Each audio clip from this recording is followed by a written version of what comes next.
চলো class start করে দিই। স্ক্রিন দেখা যাচ্ছে তো? আজকে বঙ্কিমচন্দ্র দিয়ে স্টার্ট করব।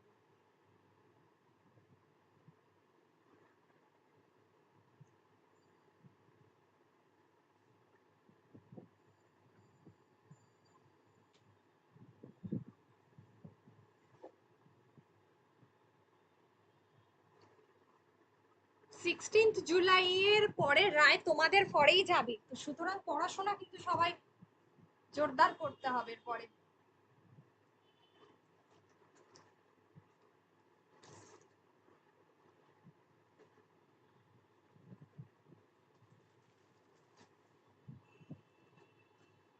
জুলাই মাসের পর পড়াশোনা ভালো করে করতে হবে।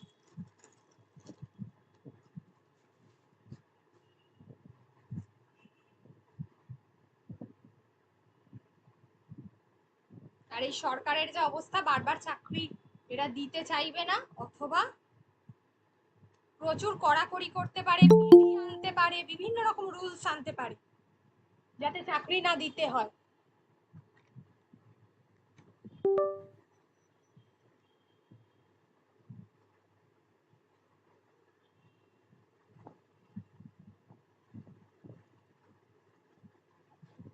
ওকে, আমরা বঙ্কিমচন্দ্র চট্টোপাধ্যায়ের উপন্যাসগুলো নিয়ে আলোচনা করব। সবার আগে যেটা করব, যে বঙ্কিমচন্দ্রের যে উপন্যাসগুলো রয়েছে সেগুলো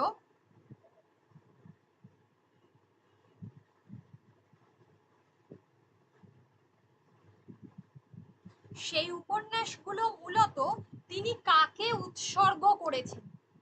সেই উপন্যাসগুলোকে কয়েকটা ভাগে ভাগ করা যায়, সেটা কি অনুযায়ী? গোত্র অনুযায়ী, যে কোনটা কোন ধরনের উপন্যাস বা কোন শ্রেণীতে পড়তে পারে। কোনোটা ইতিহাস রয়েছে, কোনোটাতে রোম্যান্স রয়েছে, কোনোটাতে সামাজিক সমস্যাগুলো রয়েছে, কোনোটাতে দেশাত্মবোধ ব্যাপারগুলো রয়েছে। তো এইগুলোর ওপর বেস করে বঙ্কিমচন্দ্র চট্টোপাধ্যায়ের বিভিন্ন উপন্যাসকে আমরা দেখব যে বিভিন্ন ভাগে ভাগ করা যায়। সেটা তো করা যায়, কিন্তু বঙ্কিমচন্দ্রের এই একাধিক উপন্যাসগুলো কোনটা তিনি কাকে উৎসর্গ করেছিলেন, এটা বেশ একটা গুরুত্বপূর্ণ প্রশ্ন। ঠিক আছে?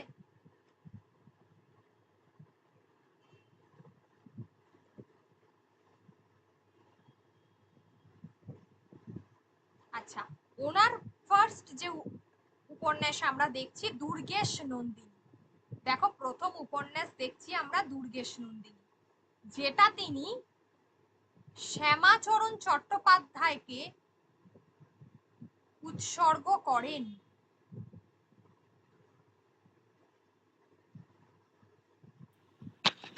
ম্যাম, আপনার মিউট করা আছে, কিছু শুনতে পাচ্ছি না। সরি। আচ্ছা আচ্ছা,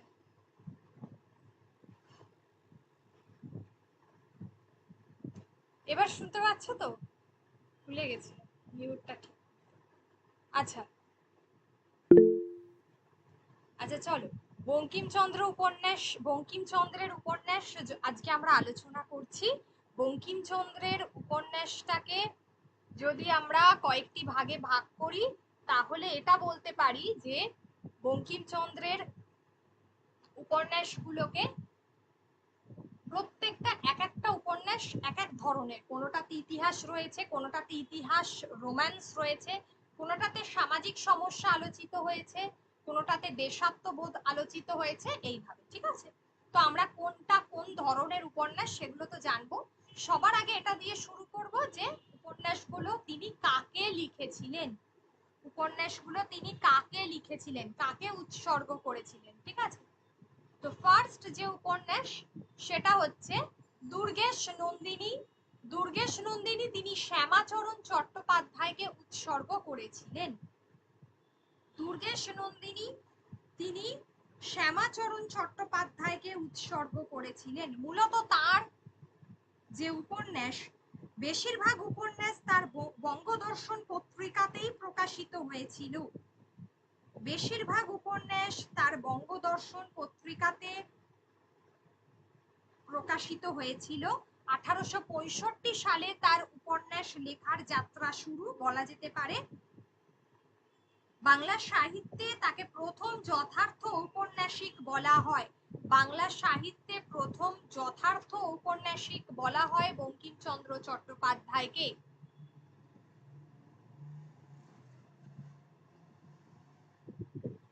প্রথম যথার্থ ঔপন্যাসিক বলা যেতে পারে বঙ্কিমচন্দ্র চট্টোপাধ্যায়কে।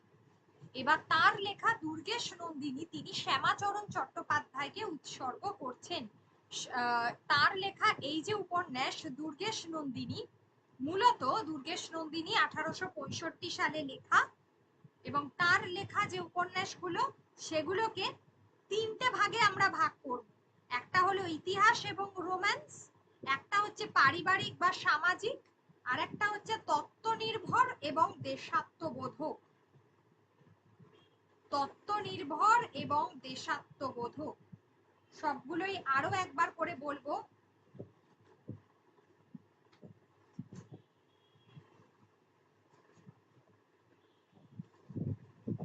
সবগুলোই আরো একবার করে বলবো। আর এই সপ্তাহে শুক্রবারের যে প্রশ্নপত্রের কথা বলেছিলাম ওটা পেতে হয়তো একটু সানডে হতে পারে, ঠিক আছে? আমার টাইপিস্ট একটু ছুটিতে আছে, তো সানডে হলেও হতে পারে, ঠিক আছে? তার আগে হলে আমি তার আগেই পরীক্ষার কোয়েশ্চেন।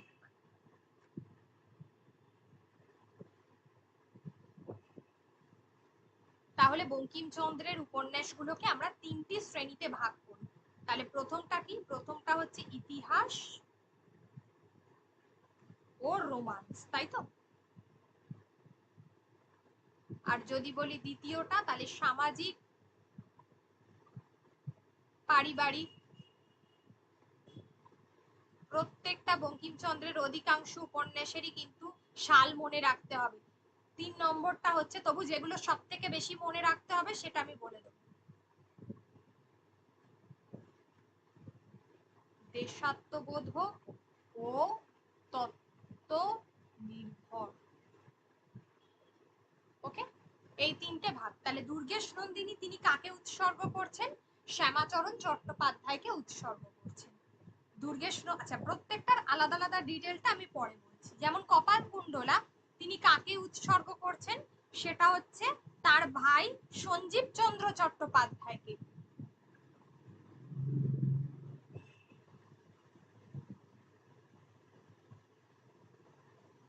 তার ভাই সঞ্জীব চন্দ্র চট্টোপাধ্যায়কে উৎসর্গ করছেন। মৃণালিনী উৎসর্গ করছেন দীনবন্ধু মিত্রকে, নাট্যকার দীনবন্ধু মিত্র। তোমাদের সিলেবাসে আছে, পড়াবো। আচ্ছা,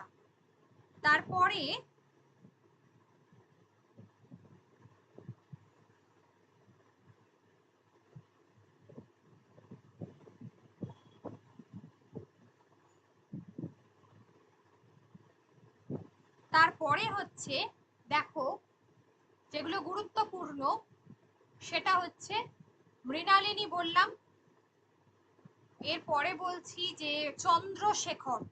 চন্দ্রশেখর হলো পূর্ণচন্দ্র চট্টোপাধ্যায়। সবগুলো পড়ার দরকার নেই, যেগুলো গুরুত্বপূর্ণ সেগুলো।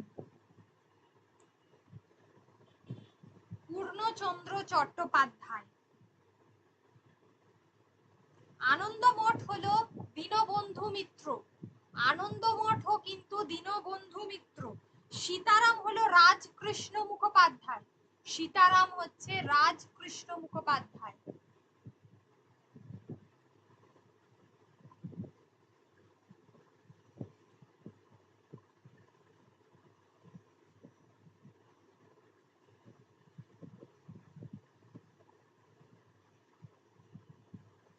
বিষবৃক্ষ হচ্ছে জগদীশ নাথ রায়।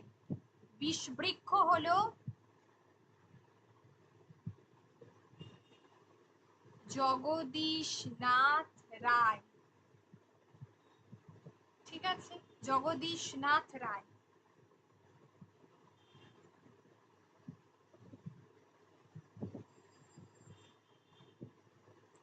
আচ্ছা, চন্দ্রশেখর বলেছি, আনন্দমঠ বলেছি। আনন্দমঠ হচ্ছে দীনবন্ধু মিত্র, দেবী চৌধুরানী। আনন্দমঠ বললাম যে দীনবন্ধু মিত্র।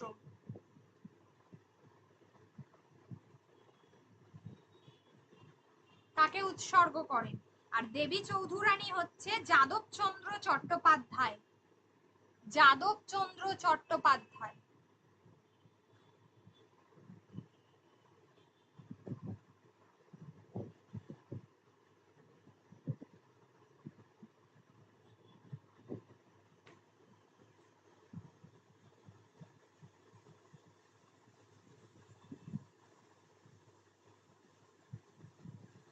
যাদবচন্দ্র চট্টোপাধ্যায়। আর এর সঙ্গে একটা অ্যাড করব, যদিও সেটা এখন বলে দিচ্ছি, তবে এটা প্রবন্ধের মধ্যে পড়বে। বঙ্কিমচন্দ্রের প্রবন্ধ আছে তোমাদের, সেটা হচ্ছে কমলাকান্তের দপ্তর। তো বলে দিচ্ছি এখানে, জাস্ট এইটুকু বলবো যে কাকে উৎসর্গ করা হয়েছে। কমলাকান্তের দপ্তর হলো রামদাস সেন।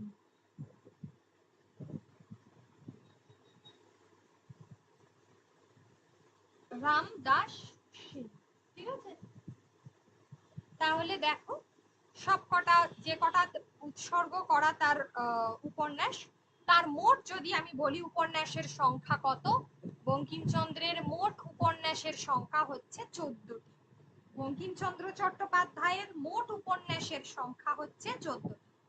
এই কটা বেশি গুরুত্বপূর্ণ। তার মধ্যে সাল অবশ্যই মনে রাখবে, দুর্গেশ নন্দিনী, কপালকুণ্ডলা, বিষবৃক্ষ, আনন্দমঠ, দেবী চৌধুরানী, চন্দ্রশেখর, সীতারাম, এগুলো সবগুলোরই সাল মনে রাখতে হবে। কৃষ্ণকান্তের উইল, কৃষ্ণকান্তের উইল,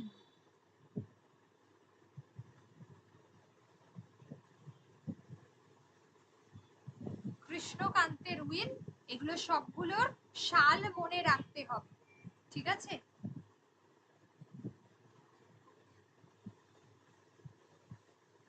আচ্ছা,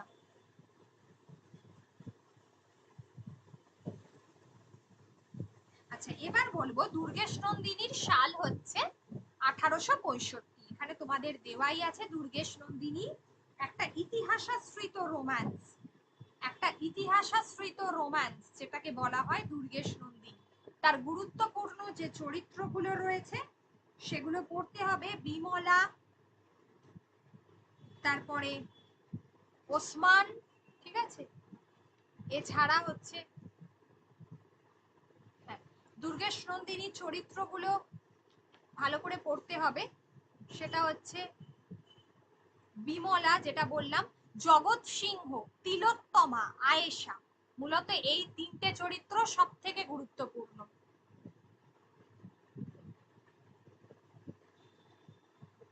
জগৎ সিংহ, তিলোত্তমা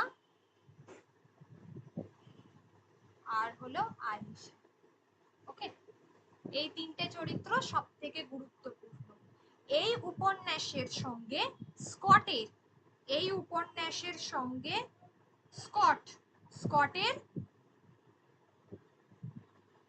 স্কটের আইভ্যান হো নামক উপন্যাসের একটা কিছু কাহিনীর সাদৃশ্য পাওয়া যায় উপন্যাসটির সঙ্গে।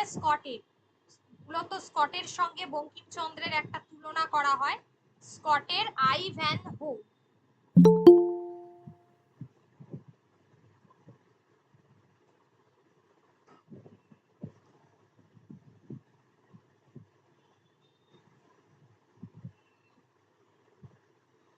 স্কটের আইভ্যান হো এই উপন্যাসটার সঙ্গে বঙ্কিমচন্দ্রের দুর্গেশ নন্দিনীর তুলনা করা যায়, ঠিক আছে, বা কিছু অংশের মিল পাওয়া যায়। আচ্ছা, এবার তিনি মূলত কমলাকান্ত ছদ্মনামে লিখতেন। তিনি মূলত কমলাকান্ত ছদ্মনামে লিখতেন। আর তার উপন্যাসগুলোর যে মূল বৈশিষ্ট্য যদি আমি বলি, তাহলে বলবো তিনি মূলত বিভিন্ন জায়গায় যেহেতু উনি কালেক্টর ছিলেন, মানে এখনকার দিনে ডিস্ট্রিক্ট যে ম্যাজিস্ট্রেট ডিএম পদে ছিলেন, ঠিক আছে, ফলে তাকে সমস্ত রাজ্য ঘুরে, এই রাজ্যের বিভিন্ন স্থান, মানে পশ্চিমবঙ্গের বা তৎকালীন তো তখন তো তোমার অবিভক্ত বাংলা, তো অবিভক্ত বাংলার বিভিন্ন জায়গা তাকে ঘুরে ঘুরে বেড়াতে হতো, ঠিক আছে, ঘুরে ঘুরে বেড়াতে হতো।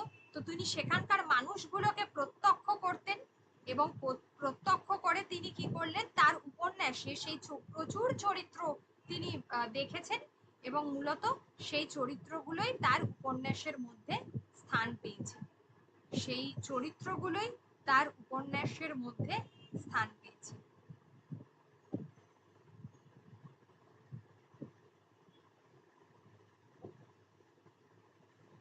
সেই চরিত্রগুলো তার উপন্যাসে স্থান পেয়েছে। যাকে মূলত স্কটের আইভেনহো আর একটা নাম পাওয়া যায় দুর্গেশ নন্দিনীর সঙ্গে, আরেকটি উপন্যাসের মিল পাওয়া যায়, সেটা হলো ভূদেব, ভূদেবের অঙ্গুরীয় বিনিময়, ভূদেব যে চৌধুরী তার অঙ্গুরীয় বিনিময়।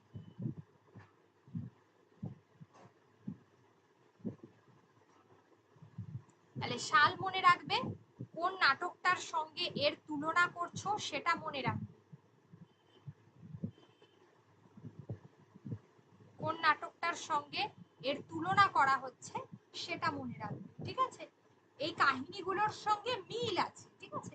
দুর্গেশ নন্দীর উপন্যাসের পটভূমি হচ্ছে ষোড়শ শতকের শেষ দিক, এই উপন্যাসটির পটভূমি হলো ষোড়শ শতক,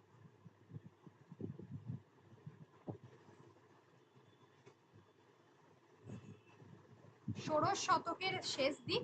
এটা হচ্ছে একটা ইতিহাসাশ্রয়ী উপন্যাস, এটা হচ্ছে একটা ইতিহাসাশ্রয়ী উপন্যাস।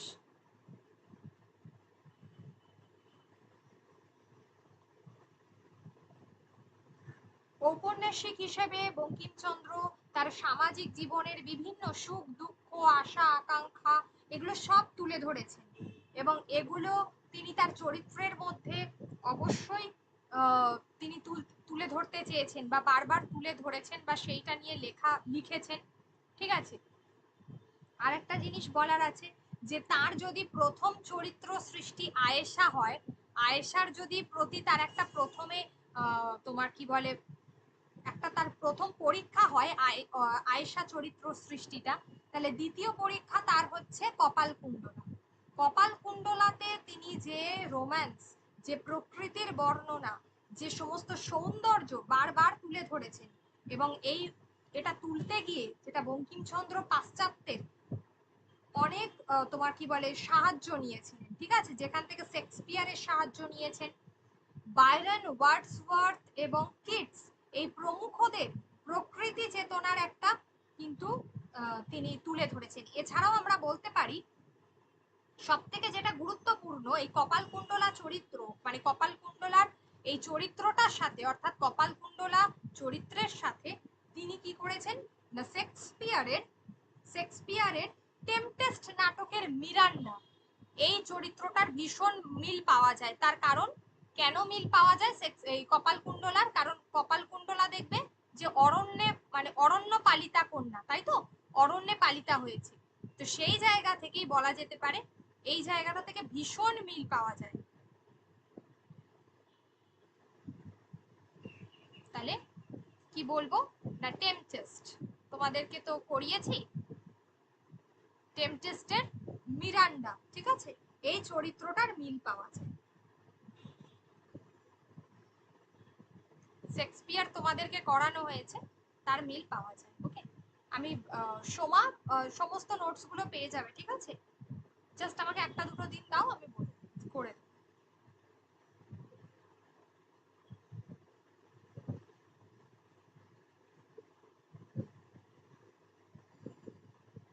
তাহলে এই হলো তোমার কপালকুণ্ডলা চরিত্র। কপালকুণ্ডলার প্রধান চরিত্র নবকুমার, কপালকুণ্ডলা যেটা নাম চরিত্র মতি বিবি, এগুলো হলো কপালকুণ্ডলার প্রধান চরিত্র। ওকে, তারপরে আমরা আসব মৃণালিনী, মৃণালিনীর চরিত্র মৃণালিনী 1869, ঠিক আছে। আচ্ছা, যদি বলি যে মৃণালিনী, তাহলে মৃণালিনী কি ধরনের হবে?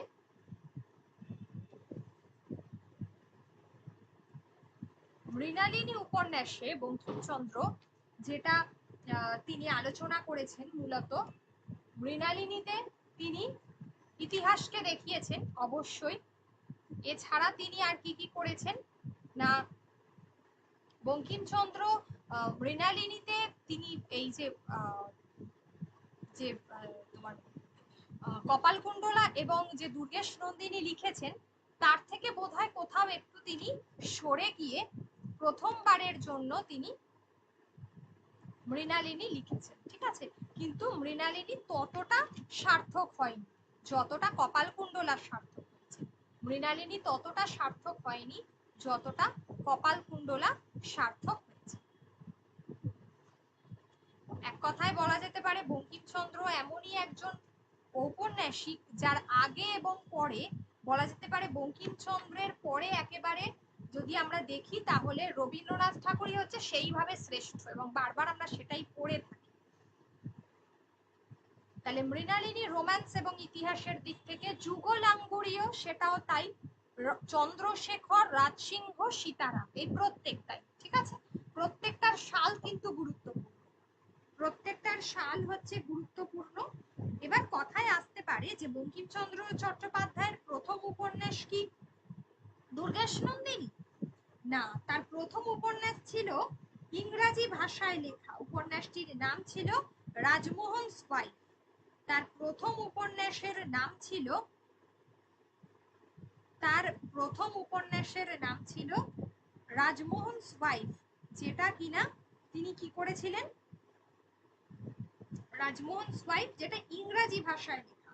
পরবর্তীকালে তার বন্ধু কিশোরীচাঁদ মিত্র, যার পত্রিকার নাম ছিল ইন্ডিয়ান ফিল্ড, সেখানকার সাপ্তাহিক পত্রিকায় 1864 খ্রিস্টাব্দে এটি কি হতো না, তোমার কি বলে, এই তোমার এই উপন্যাসটি যেটা ধারাবাহিক ভাবে বের হয়, এই উপন্যাসটি ধারাবাহিক ভাবে বের হয়। তাহলে এই প্রশ্নটা আসে এখানে যে ওনার প্রথম যে রচনা সেটা হচ্ছে রাজমোহন ওয়াইফ, ওনার প্রথম রচনা হচ্ছে রাজমোহন ওয়াইফ।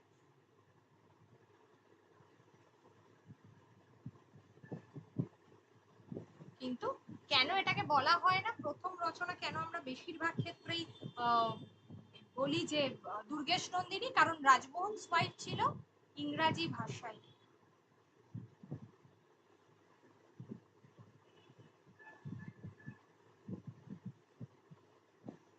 ইংরাজি ভাষায়, ঠিক আছে।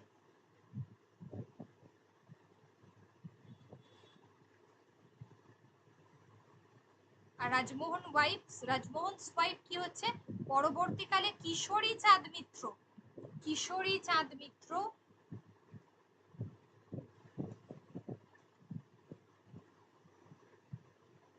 কিশোরী চাঁদ মিত্র, যার ইন্ডিয়ান ফিল্ড পত্রিকাতে,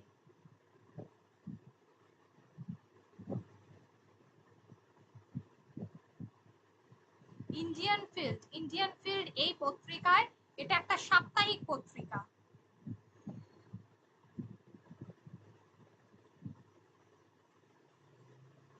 এই সাপ্তাহিক পত্রিকায় এটা বের হয়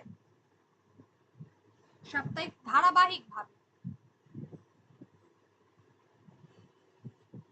ধারাবাহিকভাবে প্রকাশিত হতে শুরু করে 1864 থেকে, ঠিক আছে, 1864 থেকে। আর 65-তে এটা বই আকারে, মানে পুস্তক আকারে যেটাকে আমরা বলি, এই সরি 1864 থেকে, পরে 65-তে ওই প্রথম তোমার কি বলে বাংলা উপন্যাস হয়, যেটা হচ্ছে তোমার দুর্গেশ নন্দিনী।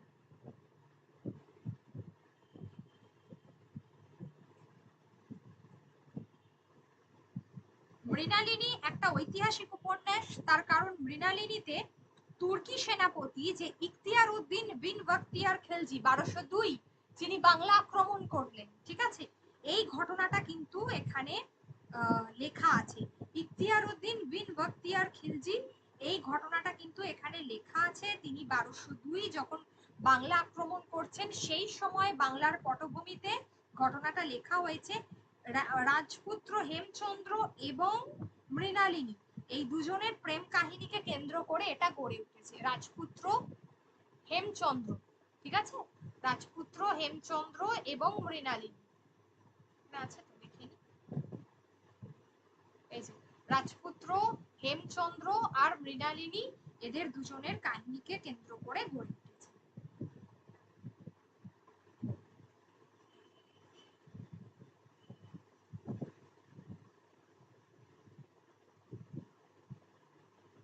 আচ্ছা, এবার হলো যে এগুলো হচ্ছে ইম্পর্টেন্ট। আর হচ্ছে যুগলাঙ্গুরীয়, যেটা বলার,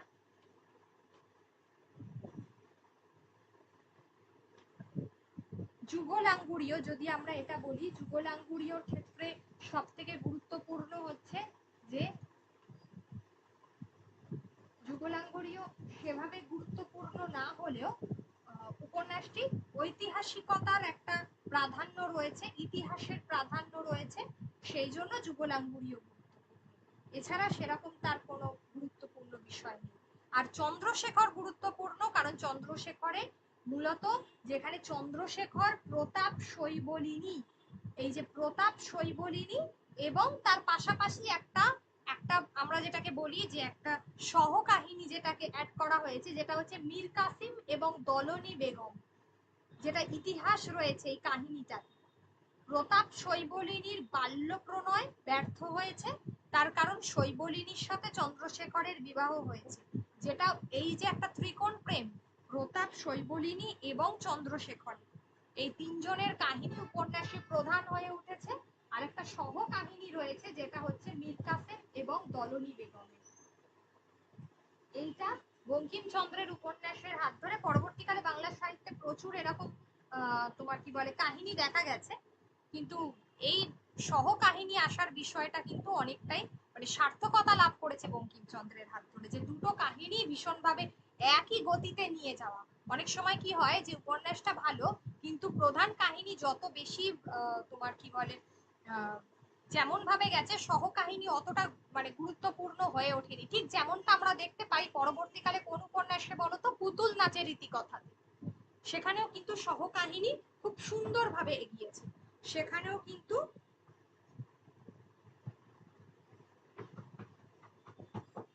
একটা মিনিট একটু হোল্ড করো তো, জাস্ট একটু হোল্ড করো।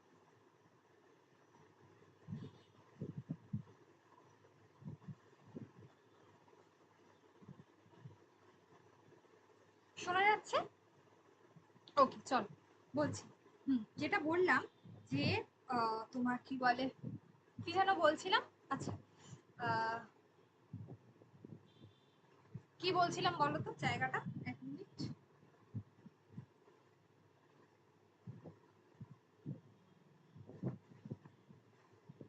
চন্দ্রশেখরের কথা বলছিলাম, রাইট?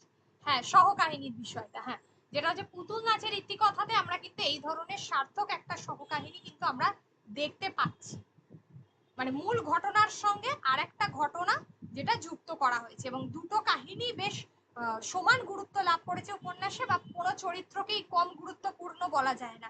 মানে প্রধান যে নায়ক নায়িকা চরিত্র, তার পাশে যে সহ চরিত্র দুটো আছে, সেটাও কিন্তু বেশ নাম করেছে, এরকম বিষয়। আচ্ছা, বঙ্কিমচন্দ্রের সার্থক ঐতিহাসিক উপন্যাস, কোন রকম রোম্যান্স নয়, সার্থক ঐতিহাসিক উপন্যাস যদি বলি সেটা হচ্ছে রাজসিংহ। বা আজও আমরা বাংলা সাহিত্যের ঐতিহাসিক উপন্যাসকে নিয়ে যদি আমরা লেখালেখি করি, তাহলে সেক্ষেত্রে রাজসিংহের কথাই কিন্তু সবার আগে মনে পড়ে। সেক্ষেত্রে কিন্তু আমরা রাজসিংহকেই বেশি গুরুত্ব দিই। ঠিক আছে। আরেকটা চন্দ্রশেখরের ক্ষেত্রে গুরুত্বপূর্ণ, যে এতদিন ধরে আমরা সেভাবে মানে পরকীয়া বিষয়টা সেভাবে দেখি না, বা কোনো কি বলে এই বিষয়টা প্রথম যদি আমরা দেখি, তাহলে সেটা চন্দ্রশেখরের হাত ধরে শুরু হয় আর কি। ঠিক আছে, যদিও বঙ্কিমচন্দ্র বিবাহিত সম্পর্ককেই বেশি গুরুত্ব দিয়েছেন এবং তিনি তার উপন্যাসে সেটাই করেছেন। ঠিক আছে। আচ্ছা, এবার হলো চন্দ্রশেখর বললাম, রাজসিংহ বলছি। রাজসিংহর ক্ষেত্রে যেটা বলবো, যে আগেই বললাম যে রাজসিংহ দেখো প্রথম গুরুত্বপূর্ণ ঐতিহাসিক উপন্যাস, বা বাংলা সাহিত্যের সার্থক ঐতিহাসিক উপন্যাস বলা যেতে পারে। মোগল সম্রাট ঔরঙ্গজেব রাজপুত রাজা রানা রাজসিংহের সঙ্গে যে যুদ্ধ হয়েছিল, যেটা উপন্যাসের মূল উপজীব্য, অনেক সমালোচনা হয়েছে এখানে অনেকে মনে করেন যে বঙ্কিমচন্দ্র চট্টোপাধ্যায়ের হয়তো এখানে তোমার কি বলে কোনো তোমার কি বলে সাম্প্রদায়িক মনোভাব ফুটে উঠেছে এই উপন্যাসের মাধ্যমে। অনেকে বলে যে এই উপন্যাসে বঙ্কিমচন্দ্রের সাম্প্রদায়িক মনোভাব প্রকাশিত, কিন্তু সেটা সমালোচনার স্তরেই থেকে গেছে, সেটা হচ্ছে সমালোচনার স্তরেই আছে, ঠিক আছে।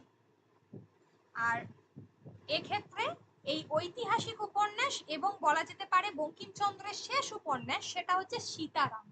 বঙ্কিমচন্দ্রের একদিকে শেষ উপন্যাস বটে, আবার ঐতিহাসিক উপন্যাসের কলমে এটা হচ্ছে সীতারাম, যে উপন্যাসটি প্রচার পত্রিকায় প্রকাশিত হয়।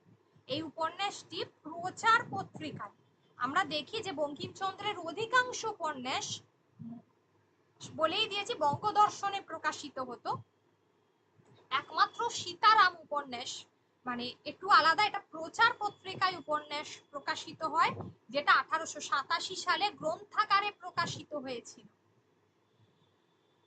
এখানে কিছু অলীক কাহিনী এই উপন্যাসের মধ্যে, পৌরাণিক কাহিনী, অলীক কাহিনী এগুলো কিন্তু স্থান পেয়েছে। পৌরাণিক কাহিনী, অলীক কাহিনী যেগুলো এই উপন্যাসের মধ্যে কিন্তু স্থান পেয়েছে, ঠিক আছে।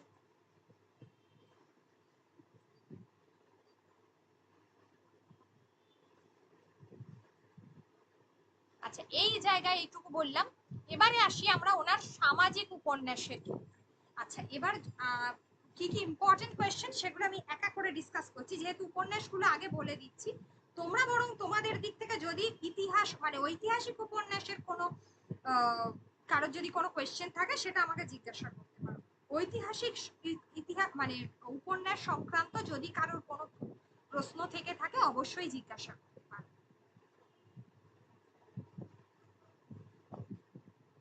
আর আনন্দমঠ আর দেবী চৌধুরানী আর সীতারাম, সীতারাম সেভাবে নয়, আনন্দমঠ আর দেবী চৌধুরানী এই দুটোকে নিয়ে আমি একটু আলাদা করে বিশ্লেষণ করব, সেটা তত্ত্বপ্রদান উপন্যাস এমনিতেই করব, তবু বলছি। বলো, নইলে এবার বিষবৃক্ষ বা এতে যাব।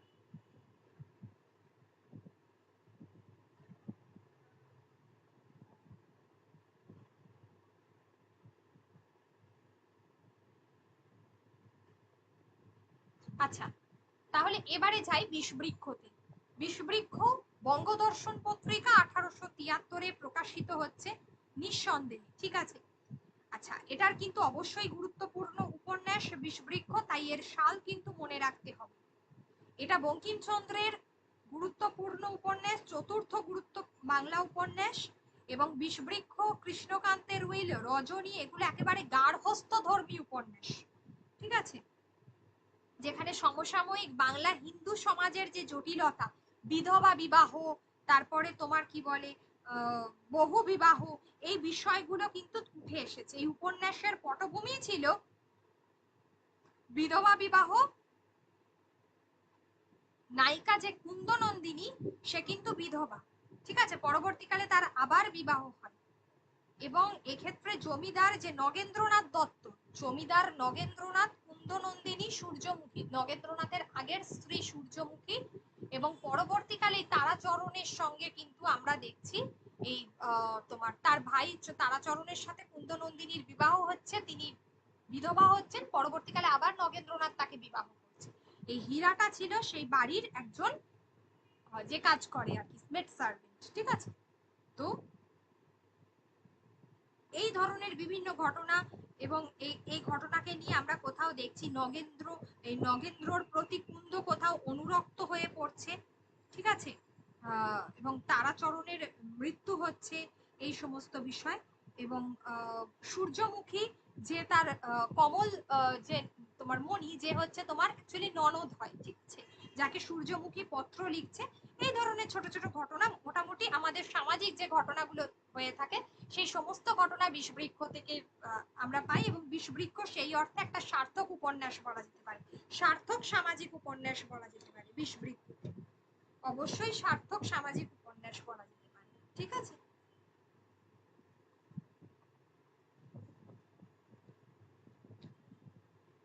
দেখো, আমি আরেকটা আমার কাছে বঙ্কিমচন্দ্রের একটা নোটও আছে, ঠিক আছে, ওই নোটটাও দিয়ে দেবো। ওটা তোমাদের যেহেতু এটা এসএলএসটি ওরিয়েন্টেড, ওটা এসএলএসটি ওরিয়েন্টেড বলা যায় না, কিন্তু ওটা ডিটেলটা আছে বলে তোমাদের পড়তে সুবিধা হবে।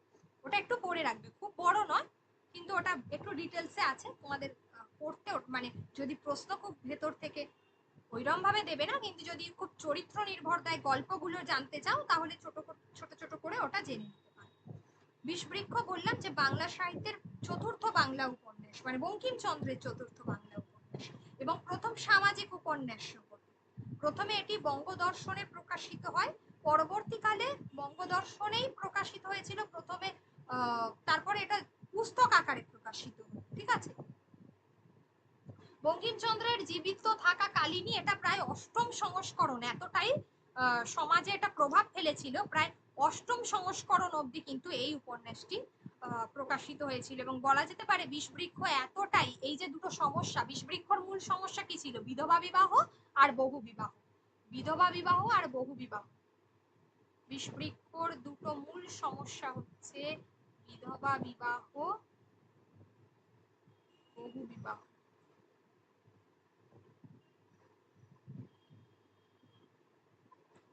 এই দুটো যে সমস্যা, যেটা রবীন্দ্রনাথ ঠাকুরকেও ভীষণভাবে নাড়া দিয়েছিল, বলা যায় যে এরই পরিপ্রেক্ষিতে রবীন্দ্রনাথ ঠাকুর কি লিখেছিলেন? চোখের বালি উপন্যাসটি লিখেছিলেন, ঠিক আছে। এবং রবীন্দ্রনাথ ঠাকুর এর কিছুটা সমালোচনা করেননি, এটি সম্পর্কে লিখেছিলেন তোমার এতে প্রবাসী পত্রিকাতে, ঠিক আছে। তিনি যে সমাজকে যেভাবে প্রত্যক্ষ করেছেন, বিভিন্ন জায়গায় ঘুরেছেন, এই সব কিছুই কিন্তু তোমার কি বলে তিনি তার এই উপন্যাসটির মধ্যে কিন্তু তুলে ধরেছেন।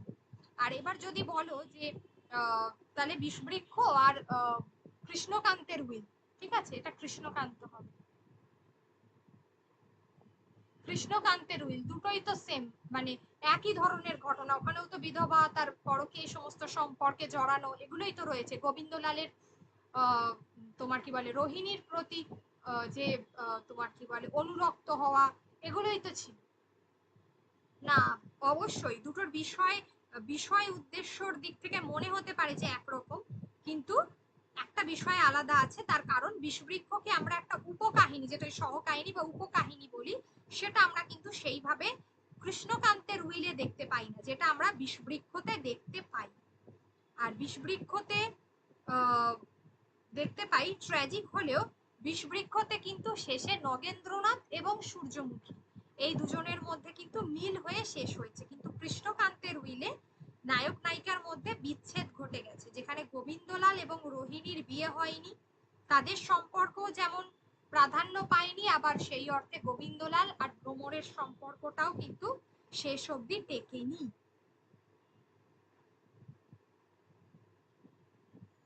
এইখানে আমরা দেখছি কুন্দ আর নগেন্দ্রর মধ্যে সম্পর্ক, সেটা কিন্তু কোনো পরকীয়া সম্পর্ক ছিল না, যেটা কৃষ্ণকান্তের উইলে ছিল।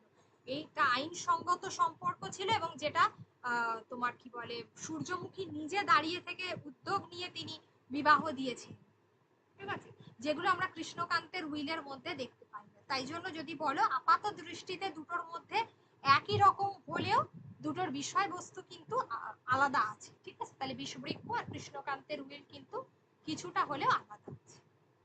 আর রাধা রানী এগুলো সাধারণত উপন্যাসের দিক থেকে ছোট, কিন্তু ইন্দিরা, রাধা রানী এগুলো কিন্তু উপন্যাসের দিক থেকে ছোটই বলা যেতে পারে, কিন্তু বড় গল্পের থেকে এগুলো বড়, ঠিক আছে।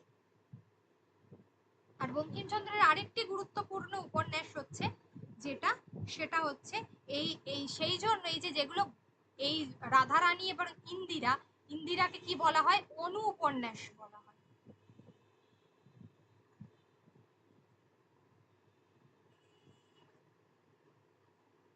অনু উপন্যাস বলা হয়, এটা খেয়াল রাখবে যে উপন্যাসের মতো হয়তো অত বড় নয়, কিন্তু বড় গল্পের থেকে একটা বড়, সেগুলোকে অনু উপন্যাস বলা হয়।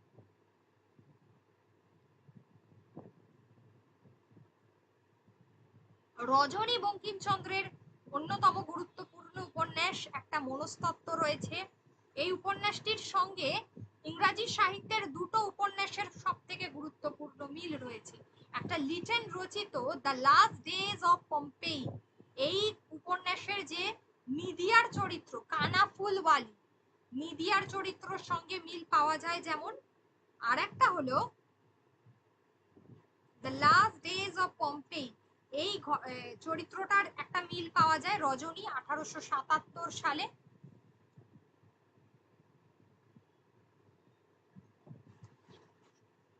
হ্যাঁ, আরেকটা হচ্ছে যে শুধুমাত্র এটা বলা যায় না, আরেকটা হচ্ছে উইলকির লেখা, উইলকি কলিন্স, তার লেখা উইমেন ইন হোয়াইট।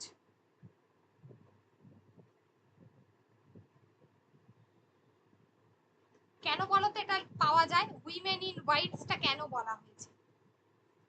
এই ইন্দিরাতেও রয়েছে এবং রজনীতেও রয়েছে উইমেন ইন হোয়াইট। এটা হচ্ছে উইলকি কলিন্স। এই দুটো উপন্যাসেই এই এই লেখাটি, এই লেখকের লেখা ছায়া পড়েছে। আর একটা আমরা বলতে পারি যেটা হলো, যেটা বললাম যে তোমার কি বলে রজনী, রজনী মূল চরিত্র, সেটা হচ্ছে দ্য লাস্ট ডেজ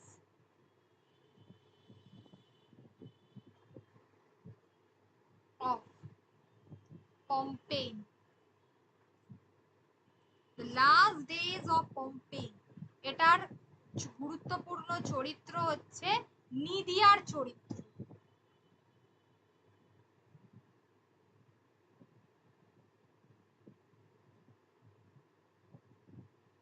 নিদিয়ার চরিত্র, ঠিক আছে। তার ওই যে কানা ফুলওয়ালি নিদিয়ার চরিত্রের সঙ্গে শুধুমাত্র রজনীর চরিত্রের মিল পাওয়া যায়। আর ইন্দিরার রজনী কেন ওই কলিন্সের উপন্যাসটার সঙ্গে কেন মিল পাওয়া যায়, সেটা হচ্ছে আত্মকথন, নিজের জবানিতে উপন্যাসটা শুরু হয়েছে। এটাই হচ্ছে এই উপন্যাস দুটোর বৈশিষ্ট্য, আত্মকথনের ভঙ্গিতে শুরু হয়েছে বলে ইন্দিরা এবং রজনী, যার সঙ্গে উইলকি কলিন্সের উইমেন ইন হোয়াইট এই উপন্যাসটির তুলনা চলে। বাংলা সাহিত্যে এই জায়গাটা থেকেই মূলত এই যেটা হচ্ছে তোমার কম্পারেটিভ লিটারেচারের ধারণাটা এসেছে। এবং সাহিত্যে কম্পারেটিভ লিটারেচারটা এই কারণেই গুরুত্বপূর্ণ, এখন হয়তো আমরা সাহিত্যের কম্পারেটিভ লিটারেচারে কেউ মাস্টার্স করতে পারে না, কিন্তু যাদবপুর বিশ্ববিদ্যালয়তে বরাবর পড়ানো হয় উপন্যাসটি, তার কারণ এটা সাহিত্যকে বরাবর ইন্টারেস্টিং করেছে, বাংলা এবং ইংরাজি সাহিত্য। বা ধরো দুটো বাংলার সাহিত্যেরই, যেটা আমি আগে বলছিলাম যে দেখো চন্দ্রশেখরের সঙ্গে পুতুল নাচের রীতিকথার একটা কোন জায়গায় মিল রয়েছে, এই যে দুটো উপন্যাসের সঙ্গে একটা সাদৃশ্য করা, এই বিষয়টা কম্পারেটিভ লিটারেচারে খুব গুরুত্বপূর্ণ। এটা করলে অবশ্যই মানে আর কি পড়ার প্রতি বা গল্পগুলোর প্রতি একটা ইন্টারেস্ট জন্মায়, লিটারেচারের প্রতি আরো একটা মানে আর কি গভীরতা তৈরি।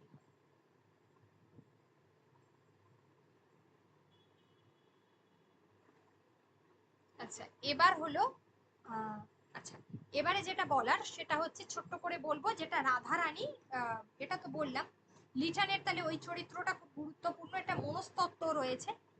আর এছাড়া আহ, যেটা হচ্ছে ইন্দিরা, ইন্দিরা হচ্ছে অনু উপন্যাস, যেটা একটা বড় গল্প, উপন্যাসের থেকে আকারে ছোট কিন্তু আকারে এটা একটা বড় গল্প। এখানে দাম্পত্য জীবন, দাম্পত্য জীবনের জটিলতা এগুলো তুলে ধরেছেন। এটা ক্ষুদ্র উপন্যাস।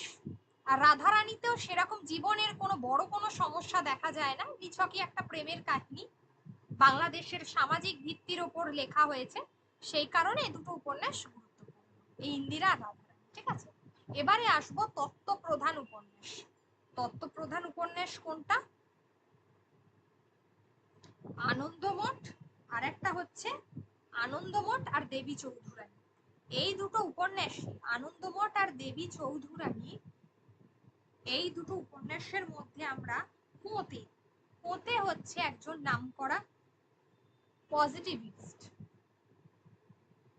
কোঁত বলে না, পলিটিক্যাল সায়েন্সে যারা পড়েছো সেই দার্শনিক ফিলোসফিস্ট পোঁতে, তার যে তাত্ত্বিক, তার যে তত্ত্ব চেতনা ধর্মতত্ত্ব, তার অনুভাবনায় এই তিনটে উপন্যাস বলা যেতে পারে লেখা হয়েছে, আনন্দমঠ, দেবী চৌধুরানী আর সীতারাম।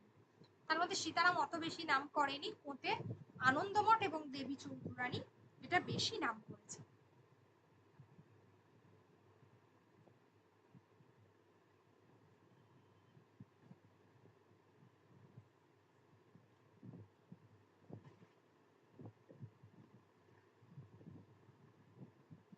ওকে,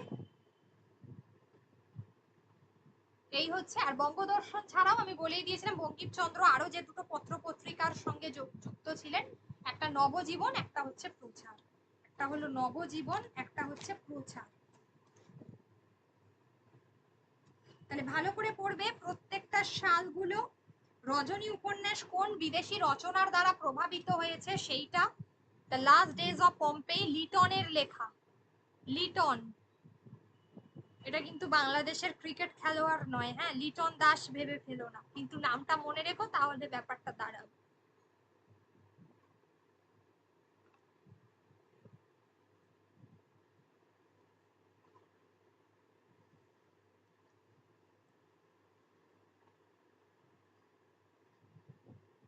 আচ্ছা, বন্দে মাতরম সঙ্গীতটি কোন উপন্যাসের মধ্যে রয়েছে? আনন্দমঠ উপন্যাসে রয়েছে।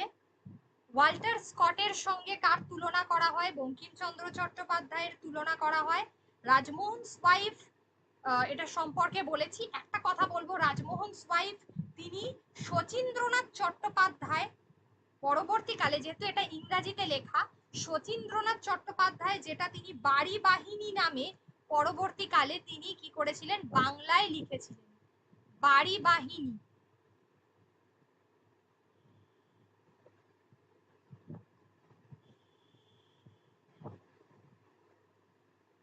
বাড়ি বাহিনী নামে এই রচনাটা পরবর্তীকালে, যেটা 1919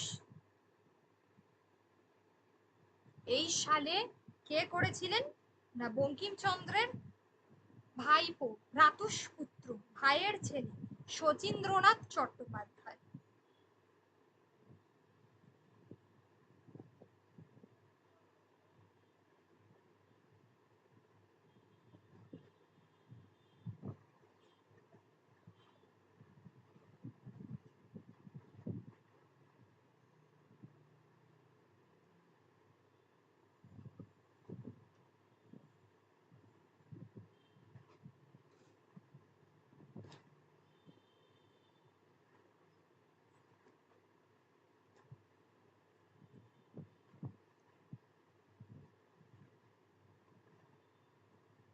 শচীন্দ্রনাথ চট্টোপাধ্যায়ের বাড়ি বাহিনী।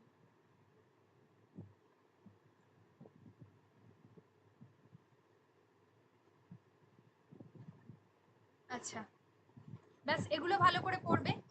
আর সালগুলো বললাম ভালো করে পড়বে। মোট 14টা উপন্যাস আছে, তাদেরকে কোন কোন ভাগে ভাগ করা যায় সেটা পড়বে।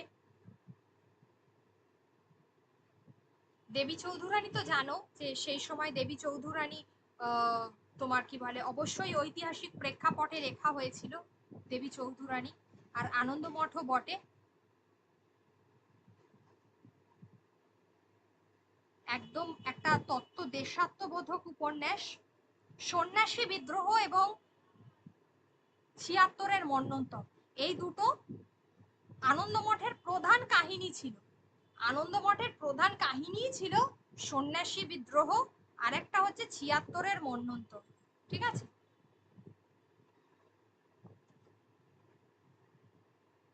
আনন্দমঠে যে প্রধান চরিত্রগুলো, ভবানন্দ, জীবানন্দ, কল্যাণী আর দেবী চৌধুরানী তো অবশ্যই, যেখানে প্রথমটাতে একটা সামাজিক প্রেক্ষাপট আমরা দেখতে পাচ্ছি, আর তারপরের কাহিনীটা একটা ঐতিহাসিক প্রেক্ষাপট দেখতে পাচ্ছি, যেখানে ভবানী পাঠক এরা স্থান পেয়েছে এই চরিত্রগুলো। তিনি তার গীতা তত্ত্ব, জাতীয়তাবাদী যে চেতনা, অধ্যাত্মবাদ, এগুলো আমরা দেবী চৌধুরানী উপন্যাসের মধ্যে তুলে ধরা হয়েছে। যে তিনি দস্যু রানী হয়ে উঠেছিলেন, কিভাবে একটা সামান্য মহিলা থেকে, সামান্য একটা বাড়ির গৃহবধূ থেকে তাকে তাড়িয়ে দেওয়া হয়, কিভাবে তিনি একজন দস্যু নেত্রী হয়ে উঠলেন, এবং তার যে জীবনে যে একটা গৃহাশ্রমে, মানে তার যে একটা আশ্রমের মধ্যে তার যে দীর্ঘদিন ধরে তাকে যে একটা অনুশীলনের মধ্যে দিয়ে যেতে হয়েছে, ঠিক আছে, সাধনা করতে হয়েছে, অধ্যাত্মবাদের সঙ্গ নিতে হয়েছে, সেই কিভাবে সেই চরিত্রটা তুলে ধরা হয়েছে। তবে সেভাবে বলা যায় যে আনন্দমঠ অনেকটাই সার্থক, দেবী চৌধুরানী সেভাবে সার্থক নয়।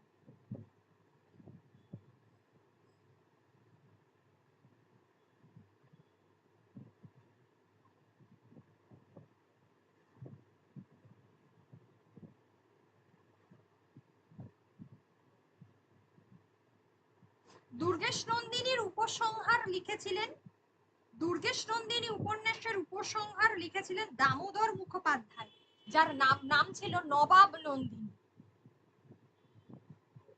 নবাব নন্দিনী নামে দামোদর মুখোপাধ্যায় দুর্গেশ নন্দিনী উপন্যাসের, দামোদর মুখোপাধ্যায় তিনি কি করলেন, নবাব নন্দিনী নামে দামোদর মুখোপাধ্যায় দুর্গেশ নন্দিনীর একটা উপসংহার লিখলেন। উপসংহার,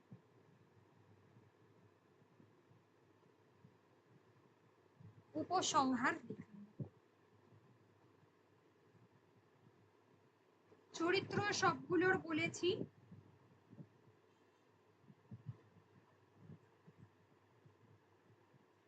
আচ্ছা, বিষবৃক্ষ উপন্যাসে ইংরেজি অনুবাদের নাম কি? The poison tree.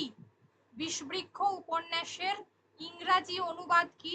The poison tree.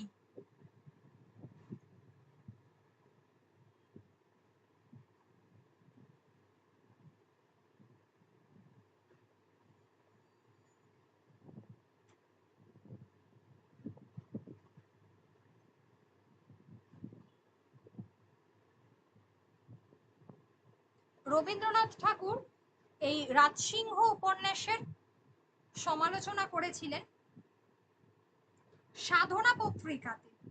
সাধনা পত্রিকায় তিনি করেছিলেন। আচ্ছা, রাজসিংহ সার্থক চরিত্র এগুলো তো ঠিক আছে। রাজসিংহ ঐতিহাসিক চরিত্র বলে, মানে ঐতিহাসিক উপন্যাস, সেটা তো বলে দিয়েছি রাজসিংহ। এখানে একটা বিষয় বলার আছে যে রাজসিংহর নাম প্রথম সংস্করণে দেওয়া হয়েছিল লঘু রাজসিংহ, আর চতুর্থ সংস্করণে দেওয়া হয়েছিল বৃহৎ রাজসিংহ, যেটা 1893 সালে লেখা বলে ক্ষেত্রগুপ্ত আবার বঙ্কিমচন্দ্রের শেষ উপন্যাস এই বৃহৎ রাজসিংহকেই ধরেছেন।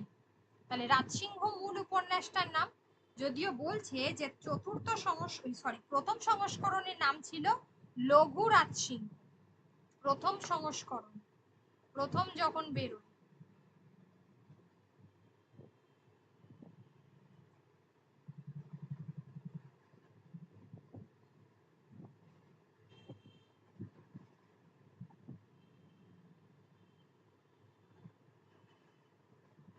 আরেকটা হচ্ছে চতুর্থ সংস্করণ, যেটা বৃহৎ রাজসিংহ।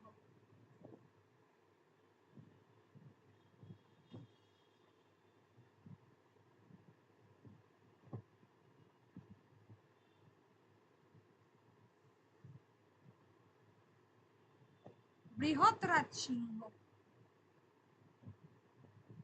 আনন্দমঠ উপন্যাসটা কার বললাম প্রেক্ষাপটে লেখা?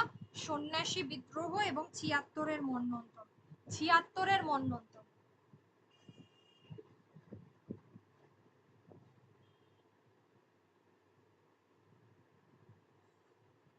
গিরিশ ঘোষ তিনি কোন কোন উপন্যাসের বঙ্কিমচন্দ্রের, তিনি কপালকুণ্ডলা এবং সীতারাম এই দুটো উপন্যাসের নাট্যরূপ দিয়েছিলেন।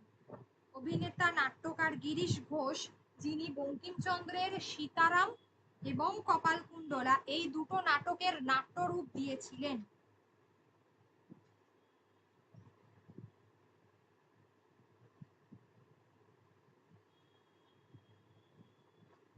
নাট্যরূপ দিয়েছিলেন। বারবার বলছি সালগুলো ভালো করে কিন্তু দেখবে, হ্যাঁ সবাই। বলো, এবার বলো যে কারোর যদি কোনো কোয়েশ্চেন থাকে জিজ্ঞাসা করতে পারো বঙ্কিমচন্দ্র রিলেটেড। কারোর কি কোনো প্রশ্ন আছে? তাহলে জিজ্ঞাসা করো।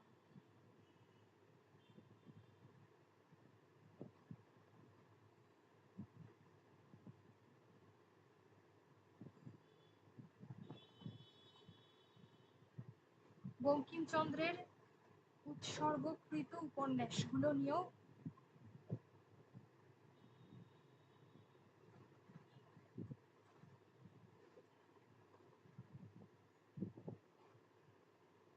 সব থেকে বেশি বার স্বীকৃতি পেয়েছে কৃষ্ণকান্তের উইল।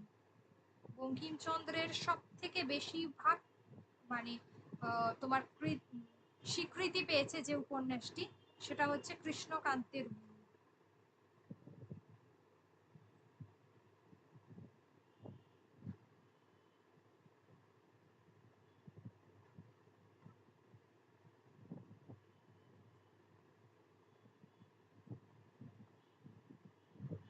ঐতিহাসিকতা, নারী চরিত্র, সামাজিকতা, এগুলো বারবার, বিশেষ করে সামাজিকতা খুব বেশিরভাগ স্থান পেয়েছে। মানে বঙ্কিমচন্দ্রের সমাজ চেতনা খুব সহানুভূতিশীল ছিলেন তিনি, সুগভীর তার জীবন বোধ, তার মানুষকে চেনা, তাদের জীবনগুলোকে দেখা, সামাজিক সমস্যাগুলোকে অবতারণা করেছেন এবং সেগুলো খুব সূক্ষ্মভাবে তিনি তার উপন্যাসে তুলে ধরেছেন। যেহেতু তিনি ইংরেজ আমলে ছিলেন, বারবার বিভিন্ন জায়গায় তাকে যেতে হতো, ঠিক আছে, সেই সবগুলো তিনি পরীক্ষা নিরীক্ষা করে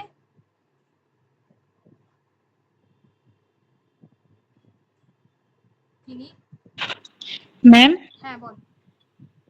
ম্যাম বলছি যে গিরিশ ঘোষ তো বঙ্কিমচন্দ্রের দুর্গেশ নন্দিনী আর বিষবৃক্ষ উপন্যাসেরও নাট্যরূপ দিয়েছিলেন। হ্যাঁ, সব থেকে গুরুত্বপূর্ণ হচ্ছে তোমার ওই যেটা পপুলার হয়েছিল ওটা হলো কপালকুণ্ডলা। কপালকুণ্ডলা সীতারাম, ওই জন্যই ওটা ধরা। ঠিক আছে। এবার অনেকগুলোই করেছিল, মানে রবীন্দ্রনাথেরও বোধহয় চোখের বালির করেছিল, তাই তো? হ্যাঁ, চোখের বালি, তারপরে মেঘনাদ বধ কাব্য সবই করেছে, অনেক আছে। অনেক আছে।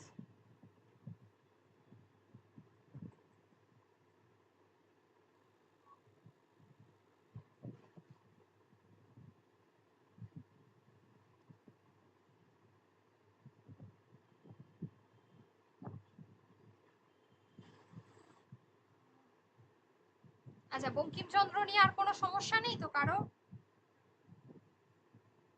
দেখো, যদি এতগুলো এতগুলো প্রচুর প্রশ্ন হয়।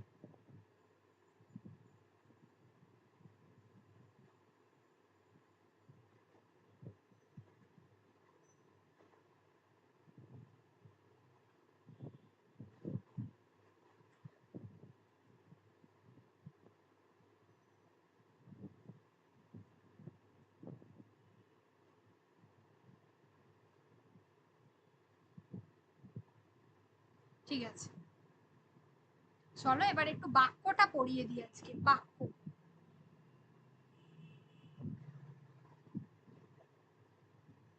আগের দিনকে কি আসক্তিটাকে নিয়ে কোনো সমস্যা আছে কারণ?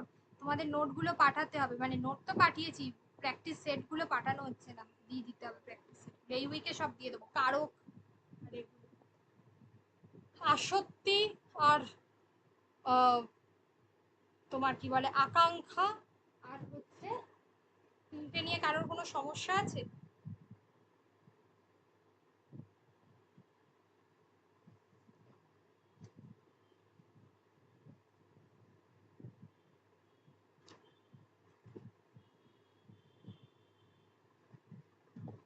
নেই তো?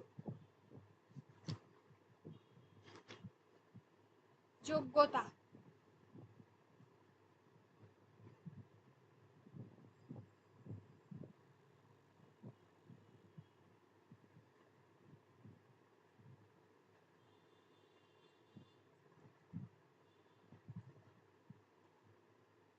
আচ্ছা, আজকে আমরা বাক্য পড়ব। বাক্য ইজি আছে, বাক্য চেনাও যায়। বাক্যর দুটো অংশ, একটা উদ্দেশ্য, একটা হচ্ছে বিদেহ। আমরা জানি যে বাক্যতে যেটা হচ্ছে প্রধান উদ্দেশ্য, যাকে উদ্দেশ্য করে কিছু বলা হচ্ছে, সেটাকে আমরা বলছি বাক্যের মধ্যে উদ্দেশ্য, ঠিক আছে? আর উদ্দেশ্যকে কেন্দ্র করে যখন কিছু বলা হয় সেটা হচ্ছে বিদেহ। তাহলে বাক্যের মধ্যে প্রধান হলো দুটো অংশ, একটা উদ্দেশ্য, একটা হচ্ছে বিদেহ। তাহলে যাকে উদ্দেশ্য করে আমরা কিছু বলি তাকে বলছি উদ্দেশ্য। যেমন রাম জল খায়, জলটা কে খাচ্ছে? রাম। তাহলে রাম যেহেতু জল খাচ্ছে, তাই জন্য আমরা এটাকে বলছি উদ্দেশ্য। আর যখন আমরা বলবো যে তোমার কি বলে কে জল খাচ্ছে, বললাম রাম। আর যদি আমরা বলি যে কি জল খায়, ঠিক আছে, মানে উদ্দেশ্যকে কেন্দ্র করে যেটা সংগঠিত হচ্ছে সেটা হলো বিদেহ। এই যে বিশেষ্য খণ্ড, ক্রিয়া বিশেষণ খণ্ড, ক্রিয়া খণ্ড, এগুলো এক একটা খণ্ড, এগুলো তোমাদেরকে আলাদা করে পড়তে হবে বাক্যের মধ্যে। এটার একটা আলাদা নোট দেব এই বিশেষ্য খণ্ড এই তিনটের জন্য, সেটা বুঝিয়ে দেব। আচ্ছা, বাক্যকে আমরা দুটো ভাগে ভাগ করি, দেখো, একটা গঠনগত, একটা হলো অর্থগত। বাক্যকে আমরা এই ভাগগুলো দেয় বলতে গঠনগত ভাবে বাক্যকে কয় ভাগে ভাগ করা যায় আর অর্থগত ভাবে বাক্যকে কয় ভাগে ভাগ করা যায়, এই বিষয়টা কিন্তু প্রায় সময়ই দেয়। বাক্যকে মূলত গঠনগত ভাবে চারটি ভাগে ভাগ করা যায়, একটা সরল, একটা জটিল, একটা যৌগিক, একটা হলো মিশ্র।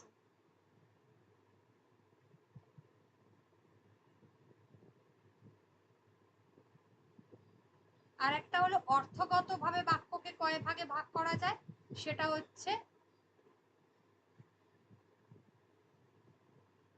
যেমন নির্দেশক, যেমন ইচ্ছাবোধক, যেমন সন্দেহবাচক, অনুজ্ঞাবাচক, এই, ঠিক আছে, এক এক করে আমরা পড়ি। আগে আমরা পড়ি গঠনগত ভাবে বাক্যকে কয় ভাগে ভাগ করা যায়, চারটে: সরল, জটিল, যৌগিক আর মিশ্র। সরল বাক্য কাকে বলবো? মূলত যে বাক্যের মধ্যে একটা উদ্দেশ্য এবং একটা বিদেহ থাকবে, আর একটা বিষয় থাকে যেটা হচ্ছে সমাপিকা ক্রিয়া। বাক্যটার মধ্যে সমাপিকা ক্রিয়া থাকবে, কিন্তু সেটা একটাই সমাপিকা ক্রিয়া থাকবে।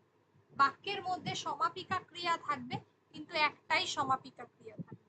তাহলে সরল বাক্য বলতে আমরা যেটা বুঝি, সমাপিকা থাকবে একটি, একটি উদ্দেশ্য, আর একটি হচ্ছে বিধেয়।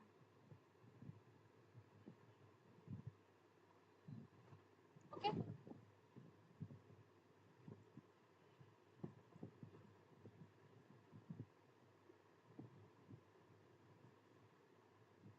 একটা সমাপিকা ক্রিয়া থাকবে, একটা কর্তা। যেমন দেখো, বলছে ছেলেটি নিয়মিত লেখাপড়া করে, দেখো একটাই সমাপিকা ক্রিয়া রয়েছে, ঠিক আছে, একটা উদ্দেশ্য, একটা বিধেয়। ধরো আমি বললাম, আমি সম্রাট শাহজাহানের কালজয়ী সৃষ্টি তাজমহল দেখেছি। আমি সম্রাট শাহজাহানের কালজয়ী সৃষ্টি তাজমহল দেখেছি। তাহলে এখানে একটাই সমাপিকা ক্রিয়া রয়েছে। তাহলে সরল বাক্যতে একটা সমাপিকা ক্রিয়া থাকবে, একটা উদ্দেশ্য থাকবে, একটা বিধেয় থাকবে। তাহলে চিনতে পারারই কথা যে তোমরা সকলে জানো যে কাকে বলে সমাপিকা ক্রিয়া। নেক্সট হচ্ছে জটিল বাক্য, যেটা অসংখ্য বা একাধিক অপ্রধান খণ্ড বাক্য নিয়ে গঠিত হয়, যেখানে সাপেক্ষ সর্বনাম থাকে। সাপেক্ষ সর্বনাম পদটা মনে আছে কি ছিল?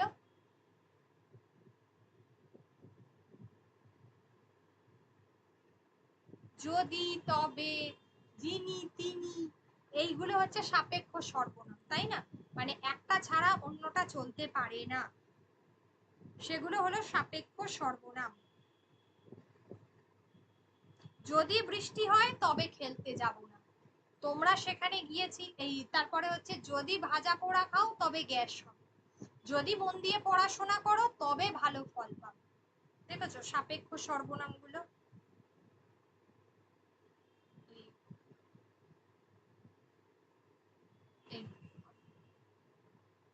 তাহলে এখানে কি হচ্ছে না, সাপেক্ষ সর্বনাম থাকবে, একাধিক প্রধান বাক্যের সঙ্গে খণ্ড বাক্য থাকবে, তাই তো?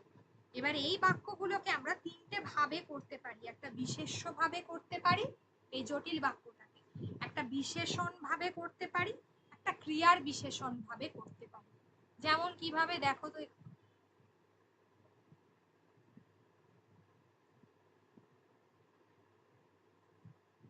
যদি বলি জটিল বাক্যকে বিশেষ্য ভাবে করব, কিভাবে করব? বিশেষ্য ভাব হচ্ছে লোকটির কোনো উপায় নেই, আমি তা জানতাম। লোকটির কোনো উপায় নেই,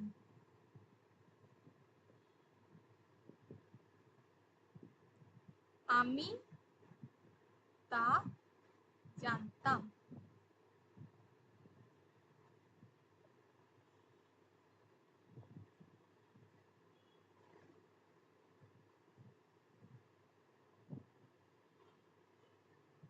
জানতাম, এই যে কমা দেওয়া আছে এটা হলো বিশেষ্য ভাব, লোকটির কথা বলা হয়েছে, লোকটি তো বিশেষ্য পদ, সেই জন্য।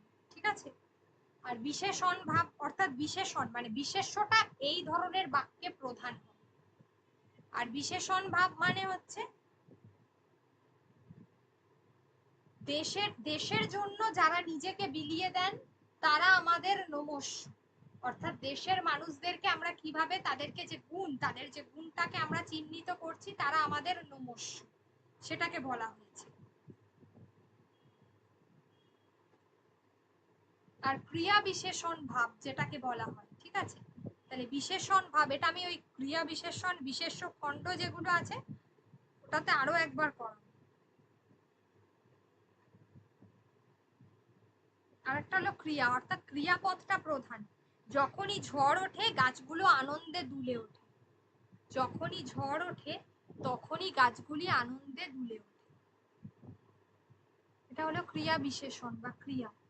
ক্রিয়ার এখানে ভূমিকাটা বেশি গুরুত্বপূর্ণ। ঝড় ওঠে, দুলে ওঠে, এইগুলো। এটা গেল জটিল বাক্য। আর যৌগিক বাক্যতে এবং, কিন্তু, অথবা এই শব্দগুলো যুক্ত হয়েছে। এখানে সরল বা জটিল বাক্য অব্যয়ের সাহায্যে মিলে যাচ্ছে। এখানে এই ধরনের বাক্যতে এই যে জটিল যৌগিক বাক্যগুলো, যেখানে আমরা দেখছি সরল এবং জটিল বাক্য দুটোই থাকতে পারে। দেখো, যৌগিক বাক্যতে সরল এবং জটিল বাক্য দুটোই থাকবে, কিন্তু সেটা কোনো অব্যয় দ্বারা যুক্ত হবে। সেগুলো কি কি? এবং, কিন্তু, অথবা,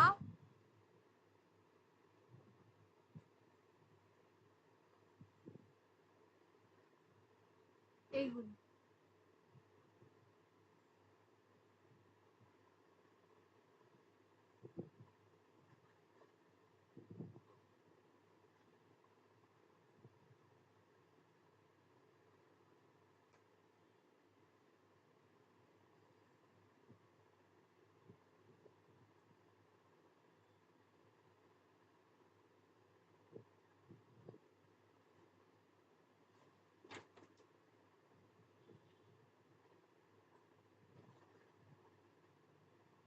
আচ্ছা, এবার হলো মিশ্র বাক্য, যে বাক্যের মধ্যে একাধিক খণ্ড বাক্য রয়েছে। জটিল বাক্য শুধু নয়, একাধিক খণ্ড বাক্য রয়েছে, মানে বাক্যটা অনেক বড়। যেমন দেখো, আমি বলছি একটা, এখানে যেটা আছে, ভালো ছেলেরা প্রতিদিন বিদ্যালয়ে যায়, দেখো একটা সরল বাক্য।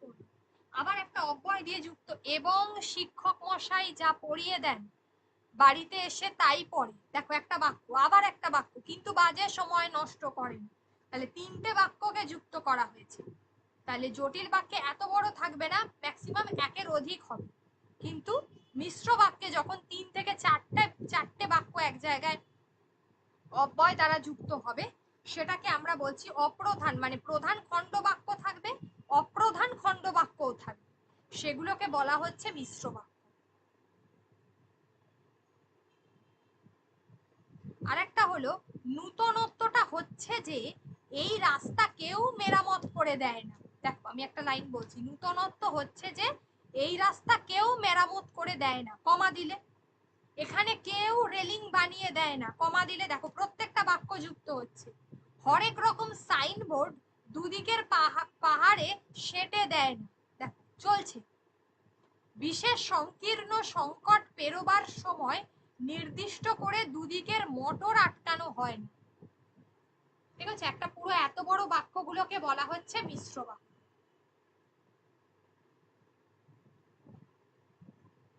তাহলে সরল বাক্য, জটিল বাক্য, আর আরেকটা হচ্ছে যৌগিক বাক্য, আরেকটা হলো মিশ্র বাক্য। সরল, জটিল, যৌগিক আর মিশ্র বাক্য। এছাড়াও আরো কি কি বাক্য পাওয়া যায়, এগুলো তাহলে আমরা কি কি পড়লাম? এগুলো হচ্ছে গঠনগত দিক থেকে পড়লাম, এবারে আমরা অর্থগত দিক থেকে পড়বো। তাহলে আমাদের প্রথম এই জায়গাটা শেষ হলো। এবার আমাদের নির্দেশক, ইচ্ছাবোধক, সন্দেহবাচক, যদি একটু সহজ করে আগে পড়ি তাহলে আমরা বলবো নির্দেশক বাক্য। এই নির্দেশক বাক্যটাকে দুই ভাগে ভাগ করা যায়, একটা অস্তর্থক, একটা হলো নঙর্থক, মানে একটা পজিটিভ একটা নেগেটিভ, একটা হ্যাঁ বাচক একটা না বাচক, সহজ করে ধরি, ঠিক আছে? তাহলে নির্দেশক হ্যাঁ বাচক যদি বলি হরি কাজ করে, এটা হচ্ছে অস্তর্থক বা সদর্থক বা হ্যাঁ বাচক। আর যদি বলি হরি কাজ করে না, তাহলে এটা হলো নঙর্থক, ঠিক আছে, না বাচক শব্দ। হরি কাজ করে না, এটা হচ্ছে না বাচক শব্দ।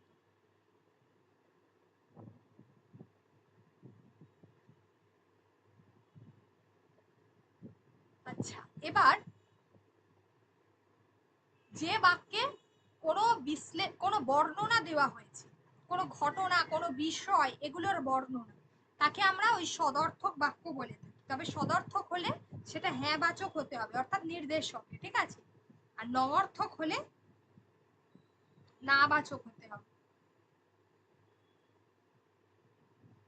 নঙর্থক হলে না বাচক হতে হবে।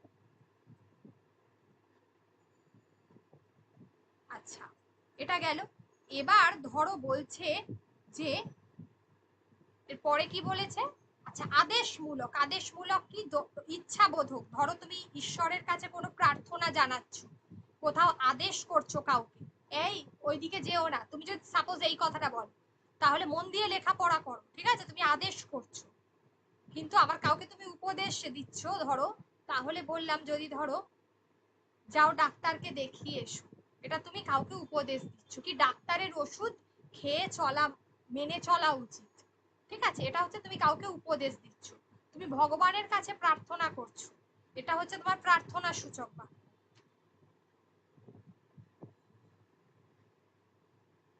তাহলে এগুলো হচ্ছে তোমার প্রার্থনা সূচক বাক্য, ঠিক আছে? ধরো আমি একটা উদাহরণ দিচ্ছি, সাপোজ আমার সন্তান যেন থাকে দুধে ভাতে, তাহলে এটা কি বাক্য হবে?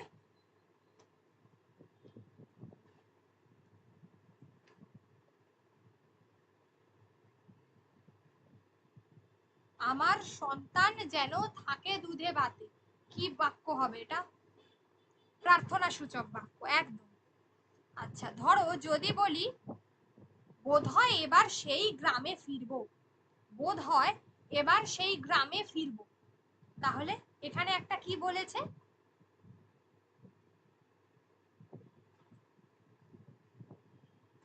হ্যাঁ, সংশয় সূচক, একদম সন্দেহবাচক বা সংশয় সূচক, ঠিকই বলেছো।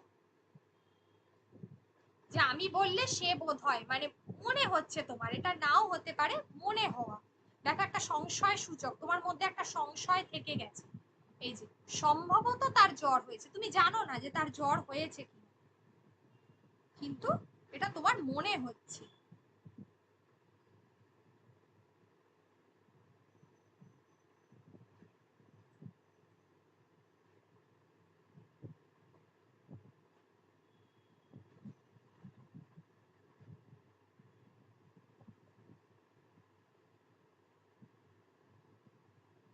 তারপরে যেমন ধরো বিস্ময়বোধক বাক্য, আহা কি দৃশ্য দেখিলাম, তাহলে এটা হলো বিস্ময়বোধক বাক্য। ধরো আমি বলছি সত্য সেলুকাস কি বিচিত্র এই দেশ, তাহলে কি হবে? সত্য সেলুকাস কি বিচিত্র এই দেশ।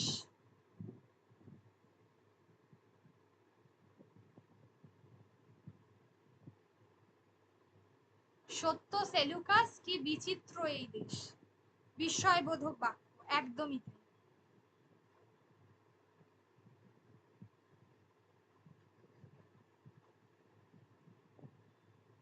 ধরো বললাম শর্ত সাপেক্ষ, কারণ একটা কার্য কারণ আছে, বলছে যদি বলি জ্ঞান শিক্ষা তাহা হইলে তর্ক উঠিবে,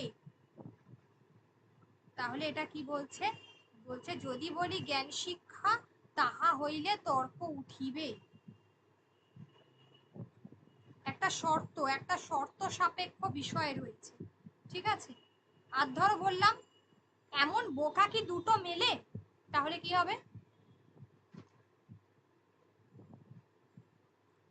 কার্যকারণটা কি, ওই যে শর্ত সাপেক্ষ বাক্যটা একবার বলে দিই, যে বাক্যে একটা ক্রিয়া অন্য একটা ক্রিয়ার সম্পাদনের উপর নির্ভর করে, মানে তুমি না এলে আমার একার পক্ষে এটা অসাধ্য, যদি ভুল হয় তবে শাস্তি মাথা পেতে নেব, মানে কোনো একটা কারণের উপর আরেকটা কারণ যুক্ত আছে সেটা বোঝালে সেটা শর্ত সাপেক্ষ, সেটা কার্যকারণগত, এইগুলো বোঝায়।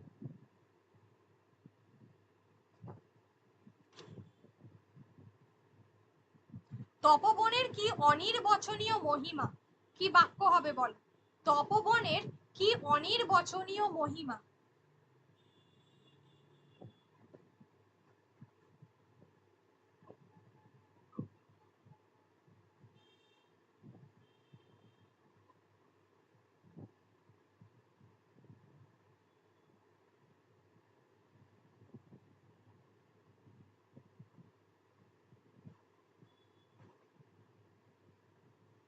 তপবনের কি অনির্বচনীয় মহিমা, কি হবে? বিস্ময়বোধক, ঠিক বলেছো। আচ্ছা যদি বলি সংক্ষেপে বলুন, এই শব্দটা কি হবে? সংক্ষেপে বলুন কি হবে?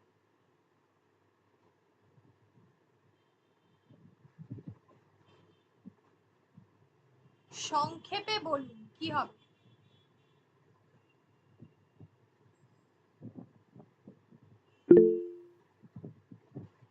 অনুজ্ঞাবাচক, ইয়েস অনুজ্ঞাবাচক।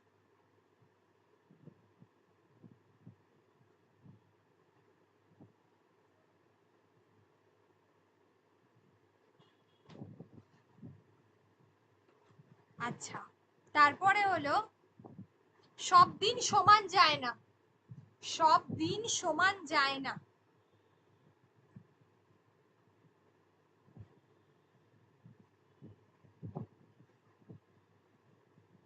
নাবাচকটা ঠিক আছে, এটা হ্যাঁ নির্দেশক, নাবাচক যদি কোনো কারণে না থাকে তাহলে এটা নির্দেশক।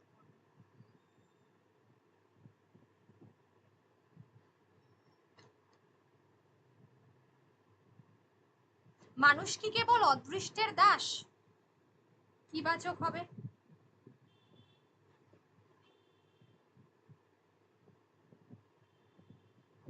মানুষ কি কেবল অদৃষ্টের দাস, প্রশ্নবাচক, ঠিক আছে। মরা লোকে তো আর কথা কয় না, কি হবে? মরা লোকে তো আর কথা কয় না, প্রশ্ন কি করে হবে এটা? মরা লোকে তো আর কথা কয় না, এটা হবে তোমার কি বলে, এটা নাবাচক হবে, মানে নির্দেশকের মধ্যে নাবাচক। এটা হচ্ছে তোমার যদি বলে এটাকে প্রশ্নবাচক করতে, তাহলে প্রশ্নটা হবে মরা লোকে কি কথা কয়।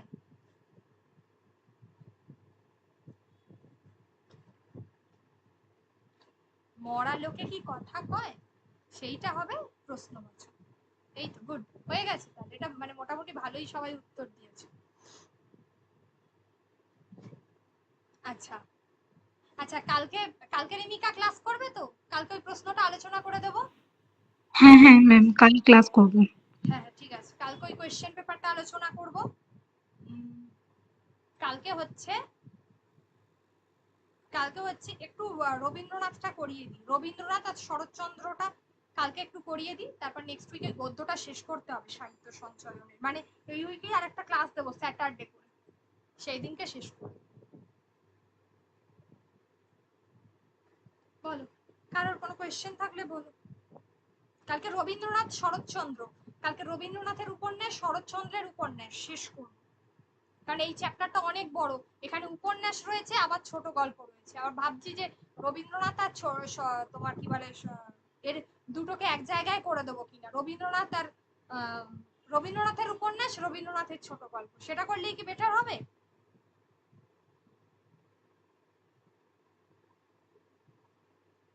অনেক বড় চ্যাপ্টার এটা সাহিত্যের ইতিহাসে, সব থেকে বড় এই জায়গাটা, এর পরের গুলো আর এত কষ্ট হবে না।